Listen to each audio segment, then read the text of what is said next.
السلام علیکم ورحمۃ اللہ وبرکاتہ۔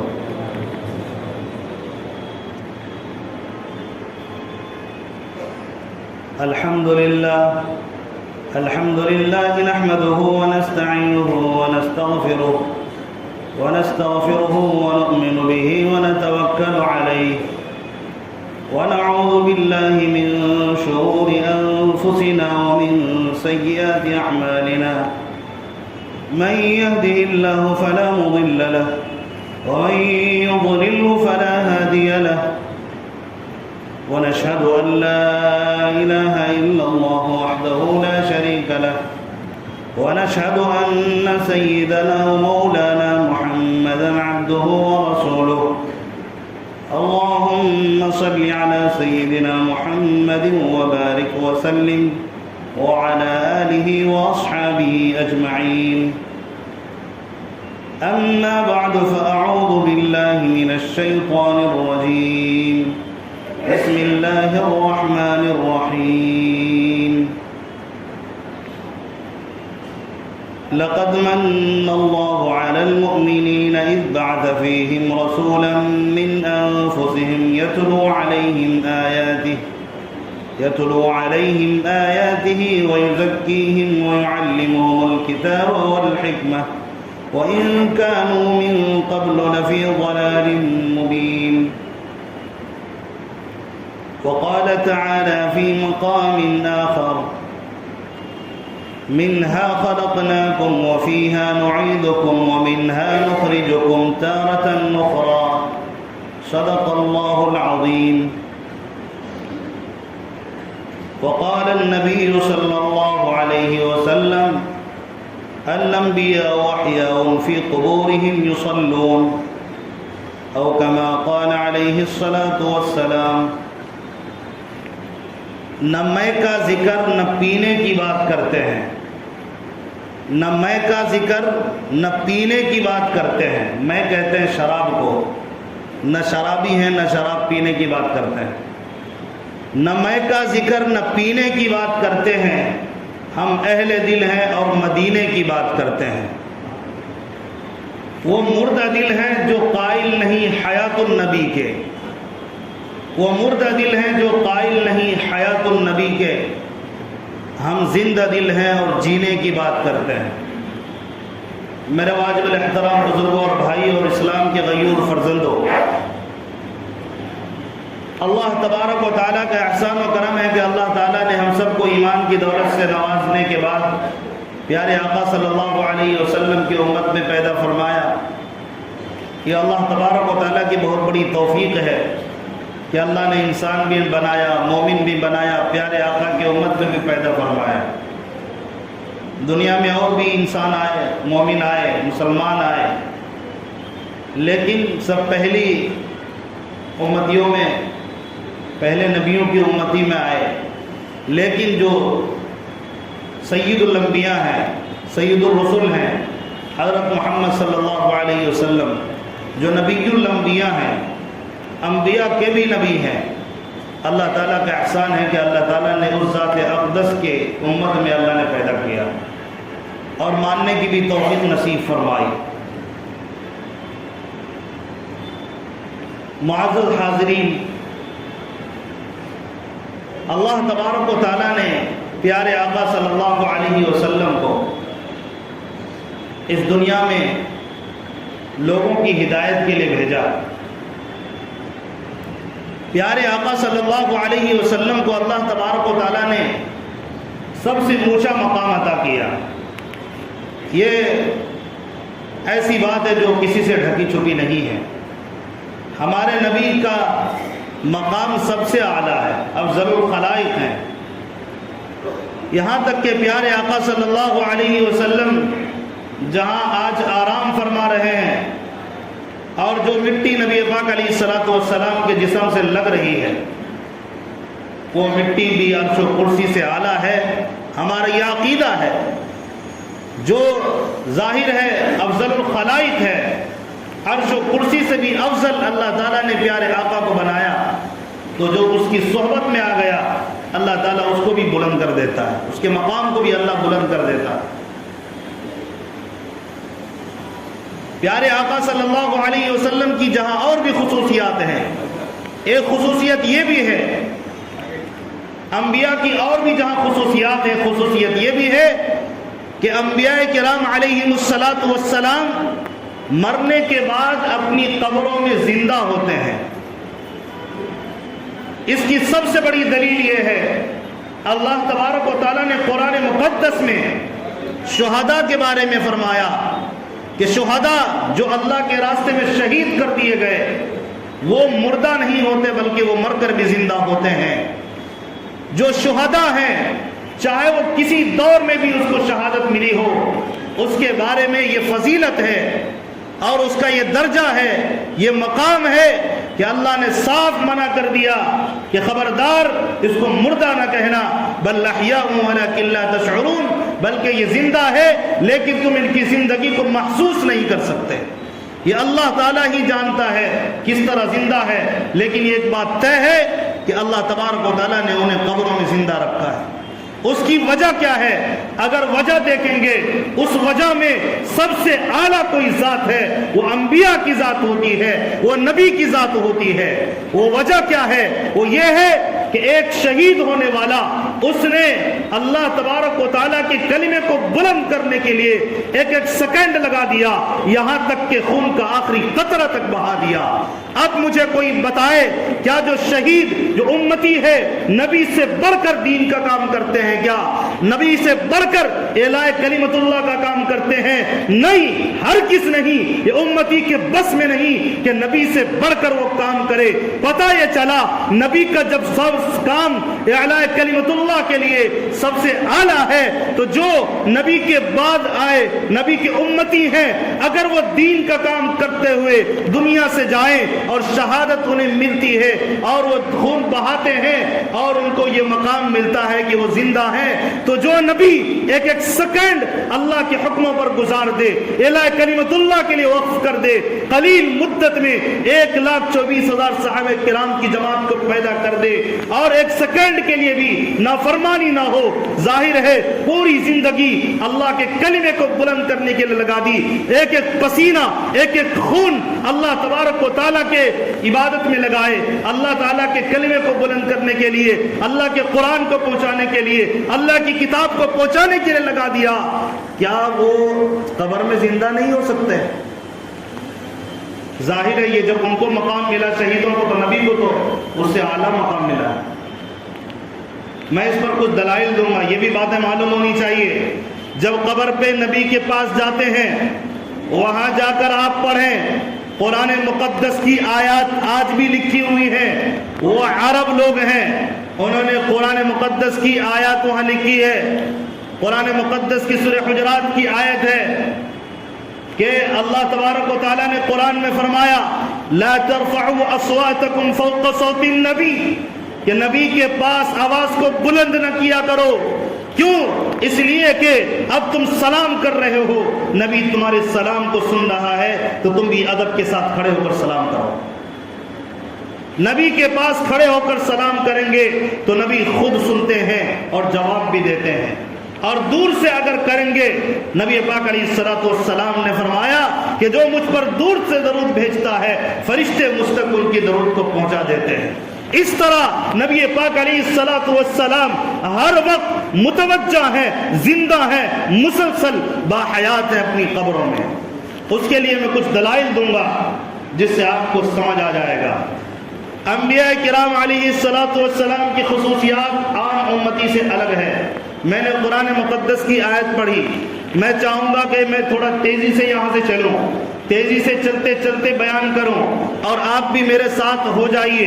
دلائل ایک نہیں، دلیل ایک نہیں، میں دلائل کی بات کرنے لگا ہوں۔ جب پیارے آقا کے پاس حاضری ہو آپ کے دل کے اندر یہ عقیدہ موجود ہونا چاہیے پیارے آقا زندہ ہیں، میری بات کو سنتے ہیں، آپ اسی شدت محبت اور شدت جذبات کے ساتھ نبی کے روضے پر کھڑے ہو کر سلام عرض کریں، نبی سے درخواست کریں، نبی سنتے ہیں۔ نبی پاک علیہ الصلوۃ والسلام کے بارے میں قرآن مقدس کی آیات میں جب غور کرتے ہیں ہمیں پتہ چلتا ہے کہ نبی پاک علیہ الصلوۃ والسلام کو اللہ تبارک و تعالیٰ نے اور امتیوں سے کس طرح جدا کیا اور نبیوں سے بھی جدا کیا ہے۔ اللہ نے قرآن میں فرمایا منہا خلقناکم وفیہا نعیدکم ومنہا نخرجکم تارۃ اخری، اے لوگو ہم نے تمہیں اسی مٹی سے پیدا کیا ہے اور اسی مٹی میں دوبارہ تمہیں داخل کریں گے، پھر بروز قیامت اسی مٹی سے تمہیں نکالیں گے۔ پتہ یہ چلا جو بندہ جس مٹی سے پیدا ہوتا ہے اسی مٹی میں دفن ہوتا ہے، جس قبرستان کی اس کی مٹی ہوتی ہے اسی قبرستان میں اس کی تدفین بھی عمل میں آتی ہے۔ یہ قرآن مقدس کی آیات ہے، یہ کوئی ایسی بات نہیں ہے۔ اور یہی وجہ ہے کبھی کبھی آدمی کے تصور میں بھی نہیں ہوتا، آدمی ہندوستان کا ہے لیکن انگلینڈ میں مر جاتا ہے، جاپان میں مر جاتا ہے، امریکہ میں مر جاتا ہے، مکے میں مر جاتا ہے، مدینے میں مر جاتا ہے اور اس کی تدفین وہی ہو جاتی ہے۔ بعض مرتبہ باہر ملک کے لوگ ہندوستان میں مر جاتے ہیں۔ پتہ یہ چلا جو جہاں کا بندہ ہے، جو جہاں سے اللہ نے مٹی لی ہے اسی مٹی میں اللہ دفن کرتا ہے، جس کو جس مٹی سے بنایا اللہ اسی مٹی میں دفن کرے گا۔ پیارے آقا صلی اللہ علیہ وسلم ذرا غور کیجئے گا، جہاں آرام فرماتے ہیں نبی نے خود فرمایا میں ما بین بیتی و منبری روضۃ من ریاض الجنہ، یہ جو میرا گھر اور جو منبر رسول ہے ان دونوں کے درمیان والا حصہ یہ جنت کا ٹکڑا ہے۔ پتہ یہ چلا جہاں نبی آرام فرماتے ہیں وہ جنت کا ٹکڑا ہے، وہ جنت کی زمین ہے، پیارے آقا کی زبان بولتی ہے۔ تو مجھے کہنے دیجئے ساری امتیوں کو اللہ نے مختلف زمینوں سے بنایا لیکن پیارے آقا کو اللہ تبارک و تعالیٰ نے جنت کی مٹی سے بنایا ہے۔ اور روضۃ من ریاض الجنہ، غور کیجئے گا جب جنت کی مٹی ہوگی تو صفات اور خصوصیات بھی جنت والے ہونے چاہیے کہ نہیں؟ جب مٹی جنت کی ہوگی تو صفات بھی جنت والی ہوگی۔ ہم لوگ عام مٹی کے ہیں، اسی طرح کے صفات ہیں تو ہم جنت کی صفات میں غور کرتے ہیں، پتہ یہ چلتا ہے جنت کے اندر صرف خوشبو ہے، بدبو نہیں ہے۔ پیارے آقا صلی اللہ علیہ وسلم کو ہم نے دیکھا، پیارے آقا میں وہ تمام صفتیں موجود ہیں جو جنت میں ہیں، تو ہم نے دیکھا جنت میں صرف خوشبو ہے۔ پیارے آقا صلی اللہ علیہ وسلم کے بارے میں حضرت انس بن مالک رضی اللہ تعالیٰ فرماتے ہیں ما شممت اطیب من عرق محمد صلی اللہ علیہ وسلم، نبی پاک علیہ السلام دنیا میں ہیں، چاہیے تو یہ تھا پسینہ نہ آتا کیونکہ جنت میں گرمی نہیں، پسینہ نہیں نکلتا، لیکن چونکہ دنیا میں ہے دنیا کے اثر سے پسینہ آیا ہے۔ حضرت انس فرماتے ہیں میں نے نبی کے پسینے کو لیا ہے اور جب میں نے نبی کے پسینے کو لیا، جب سونگا ہے ما شممت اطیب من عرق محمد صلی اللہ علیہ وسلم، میں نے نبی کے پسینے سے زیادہ خوشبودار کوئی خوشبو سونگی ہی نہیں ہے۔ اس لیے کہ جب جنت میں خوشبو ہے تو نبی کے جسم سے بھی خوشبو آ رہی ہے۔ نبی پاک علیہ السلام کی ذات ظاہر بھی بے عیب ہے، باطن بھی بے عیب ہے۔ جس طرح جنت کے اندر کوئی عیب نہیں، اسی طرح نبی پاک علیہ السلام میں بھی کوئی عیب نہیں۔ اسی لیے حضرت حسان بن ثابت رضی اللہ تعالیٰ عنہ فرماتے ہیں خلقت مبرأ من کل عیب، اے پیارے آقا اللہ تعالیٰ نے آپ کو ہر عیب سے پاک پیدا کیا ہے، کوئی عیب نہیں ہے، ظاہر بھی نہیں، ظاہر میں بھی نہیں، باطن میں بھی نہیں۔ اس لیے کہ ہمارا عقیدہ ہے انبیاء سارے معصوم ہوتے ہیں، نبی پاک علیہ السلام معصوم ہیں، یعنی ان سے گناہ نہیں ہوتا، یعنی وہ گناہ کرتے نہیں ہیں، گناہ کی ان کے پاس جذبات ہیں، خواہشات موجود ہیں، لیکن اللہ تبارک و تعالیٰ نے انبیاء علیہ السلام کو گناہوں سے بچایا اور باطن کا پاک کر دیا۔ جنت کا ظاہر بھی پاک ہے، جنت کا باطن بھی پاک ہے۔ تو پیارے آقا صلی اللہ علیہ وسلم کے سر اقدس پر نبی پاک علیہ السلام کو جب اللہ تعالیٰ نے تاج نبوت سجایا ہے تو اللہ تعالیٰ نے گناہ سے نبی کو بچایا بھی ہے۔ ایک ماں بچے کو پیدا کرتی ہے، بچے کو سردی لگتی ہے، ٹھنڈی لگتی ہے تو ماں باپ اس کے لیے کپڑا لاتے ہیں۔ جب پیدا اس نے کیا جب ٹھنڈی لگی، گرمی لگی تو کپڑا اڑا کر اس کی ٹھنڈی گرمی کو دور کر دیا گیا۔ پیارے آقا صلی اللہ علیہ وسلم کو تاج نبوت سے سرفراز کیا گیا تو اللہ تعالیٰ نے جب تاج نبوت سجایا تو پیارے آقا کو گناہوں سے بچایا۔ اسی طرح جنت کے اندر لطافت ہے، کثافت نہیں ہے۔ کیا مطلب؟ جنت کے اندر باریکیاں ہیں، سافٹ پن ہے، موٹاپا نہیں ہے، یعنی تکلیف جیسی کوئی چیز ہو، بالکل باریک بھی ہے۔ پیارے آقا صلی اللہ علیہ وسلم بھی، نبی کے جسم میں بھی لطافت ہے، کثافت نہیں ہے۔ آپ کہیں گے وہ کیسے؟ تو آپ ذرا سنیے۔ ہم اور آپ جانتے ہیں پیارے آقا صلی اللہ علیہ وسلم نے مکہ سے مدینے کی طرف ہجرت کیا۔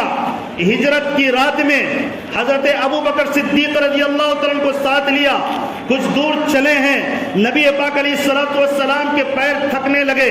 حضرت ابو بکر صدیق رضی اللہ تعالیٰ نے کندھے پر اٹھایا اور 3 میل کا سفر کندھے پر اٹھا کے کیا۔ پتہ یہ چلا نبی میں بوجھ نہیں، نبی میں کثافت نہیں، نبی میں لطافت ہے، اس لیے وہ آرام سے 3 میل کا سفر کیے اور نبی پاک علیہ الصلوۃ والسلام کو غار سور تک لے کر گئے اور کوئی بوجھ محسوس نہیں کیا۔ پیارے آقا صلی اللہ علیہ وسلم حضرت آمنہ کے پیٹ میں ہیں۔ حضرت آمنہ فرماتی ہیں کہ جس طرح عام عورتوں کو پیٹ میں بچہ ہو تو درد ہوتا ہے، جب سے یہ بچہ میرے پیٹ میں آیا کبھی درد ہی نہیں ہوا۔ پتہ یہ چلا نبی کے جسم میں لطافت ہے، کثافت نہیں۔ جس طرح جنت کے اندر لطافت ہے، کثافت نہیں، پیارے آقا کو بھی، پیارے آقا کے جسم میں بھی لطافت ہے، کثافت نہیں۔ اور آگے چلیے، پیارے آقا صلی اللہ علیہ وسلم معراج کی رات میں پہلے آسمان پر بھی گئے، دوسرے پر بھی گئے، تیسرے پر بھی گئے، چوتھے پر گئے ہیں، 5ویں پر گئے ہیں، 6 پر بھی گئے ہیں، 7ویں پر بھی گئے ہیں اور آگے بڑھے ہیں، سدرۃ المنتہا پہ پہنچے۔ جو فرشتے لطافت والے جسم رکھتے ہیں اس فرشتے حضرت جبرائیل علیہ السلام کہتے ہیں یہاں سے آگے منزل آپ کی ہے، میں یہاں سے آگے جا نہیں سکتا، اگر میں جاؤں گا میرے پر جل جائیں گے۔ پیارے آقا سدرۃ المنتہا سے بھی آگے گئے ہیں۔ پتہ یہ چلا جو نوری مخلوق ہیں لطافت ان کے جسم میں جتنی زیادہ ہو سکتی تھی اس سے بھی زیادہ پیارے آقا کے جسم میں اللہ نے لطافت رکھی تو سدرۃ المنتہا کو بھی پار کر کے آگے نکل گئے۔ تو پیارے آقا صلی اللہ علیہ وسلم کے جسم کو اللہ تعالیٰ نے جنت کی مٹی سے بنایا۔ تو جو جنت کی صفات ہیں پیارے آقا کی بھی صفات ہیں۔ جنت میں نیند نہیں ہے، تو پیارے آقا صلی اللہ علیہ وسلم کو بھی چاہیے کہ نیند نہیں آنی چاہیے۔ لیکن آئیے غور کرتے ہیں، پیارے آقا صلی اللہ علیہ وسلم آرام فرماتے ہیں، نیند آتی ہے، دنیا کے اثر سے آتی ہے۔ حضرت عائشہ صدیقہ رضی اللہ تعالی عنہا ایک مرتبہ نبی سے سوال کرتی ہیں، سوال کی وجہ یہ بنتی ہے پیارے آقا صلی اللہ علیہ وسلم رات کو سوتے ہیں اور پھر اٹھتے ہیں وضو کیے بغیر، آپ صلی اللہ علیہ وسلم وتر پڑھتے ہیں۔ حضرت عائشہ صدیقہ رضی اللہ تعالیٰ عنہ فرماتی ہیں اے پیارے آقا آپ سوئے تھے اٹھے لیکن وضو کے بغیر نماز آپ نے پڑھ لی ہے۔ حضرت نبی پاک علیہ الصلوۃ والسلام نے فرمایا کہ میرا دل جاگتا ہے جسم سوتا ہے، جس کا دل جاگے گویا ایسا ہے کہ وہ مکمل جاگ رہا ہے۔ دل مرکزی حصہ بدن کا ہوتا ہے، جب تک دل زندہ ہے آدمی زندہ رہتا ہے، دل مر جاتا ہے آدمی بھی مر جاتا ہے۔ پتہ یہ چلا دنیا کے اثر سے نبی کے آنکھوں پر تو نیند آئی ہے لیکن چونکہ دل پر اثر نہیں گیا تو جسم پر بھی نیند کا مکمل کوئی اثر نہیں ہے۔ یہی وجہ ہے نبی کا خواب بھی سچا ہوتا ہے اور نبی کا خواب بھی وحی ہوتا ہے۔ حضرت ابراہیم علیہ السلام کو اللہ تعالیٰ نے ڈائریکٹ نہیں کہا تھا کہ اسماعیل کو ذبح کرو، بلکہ خواب دیکھا تھا ذبح کرو۔ انہوں نے خواب کو حقیقت سمجھا، کیونکہ خواب میں بھی نبی انبیاء کے دل جاگتے ہیں، اگرچہ جسم سوتے ہیں۔ دنیا کے اثر سے نیند آئی لیکن دل پر نہیں آئی، تو ایسے ہی ہیں جیسے جاگ رہے ہیں۔